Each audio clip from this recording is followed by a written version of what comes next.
This is how to deal with caterpillars in the garden the natural way. Now, by the natural way, I mean by avoiding using harsh chemicals or unnatural sprays and things that are going to really upset the delicate ecosystem that is your garden. Now, caterpillars can be devastating if they really take hold in the garden. They chew irregular holes in leaves and they can completely skeletonize them. Left unchecked, they can completely strip plants.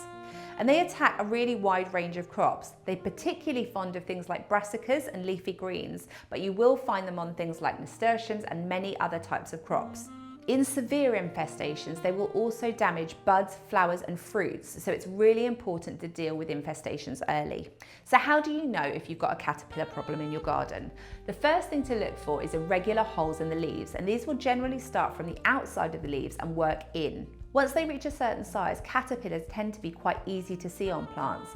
But if you're looking for small ones and eggs, check the underside of leaves. You're looking for small clusters of green, yellow or white eggs. It's also usually quite easy to see caterpillars' droppings. They're small, black and round and will be scattered across the upper surface of leaves. Now, there are lots of options with how to deal with caterpillars in your garden. The first and very effective method is to hand remove them. That is literally picking the caterpillars off and removing them from the plant. Regularly check the underside of leaves, and if you see any eggs, wipe them off. Now, physical barriers are the most effective way to deal with caterpillars because it's prevention rather than cure. Use mesh or fleece or fine netting to cover crops that you think are vulnerable. Now, it's often best to use something like a tunnel if possible, because what you're trying to do is make sure that the foliage isn't up against the edge of the netting. If it touches the netting, then butterflies can still lay their eggs through it, and you may still get a caterpillar infestation even though you've netted your plants. Now, beneficial wildlife is your best friend in this scenario. There are a huge number of animals that predate on caterpillars, and therefore you want to make sure to encourage as many of them as possible into the garden.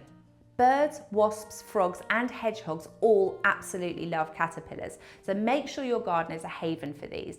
Put up things like bird boxes if you can, add things like hedgehog houses, and you will find that the numbers of caterpillars are naturally reduced. Now, biological controls are very effective on caterpillars. These are generally in the form of nematodes, which are microscopic worms that will only prey on the caterpillars. As a result, they are completely human, pet and wildlife safe.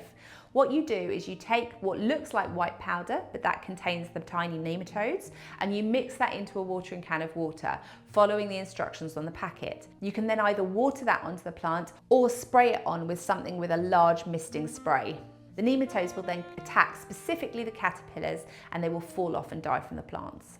Another option is to consider companion planting. You may want to plant some sacrificial plants. Nasturtiums are an excellent choice for this. Cabbage white butterflies in particular really love them. And the idea is that the caterpillars will lay their eggs on the sacrificial plants that they want more and leave your precious crops alone. You can also try planting some strong, pungent smelling plants, things like dill and sage, around the crops that you want to protect in the hope that it deters the butterflies.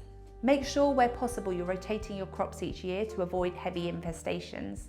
And keep your plants as healthy as possible. A strong, healthy plant has the best chance possible of bouncing back from a caterpillar attack.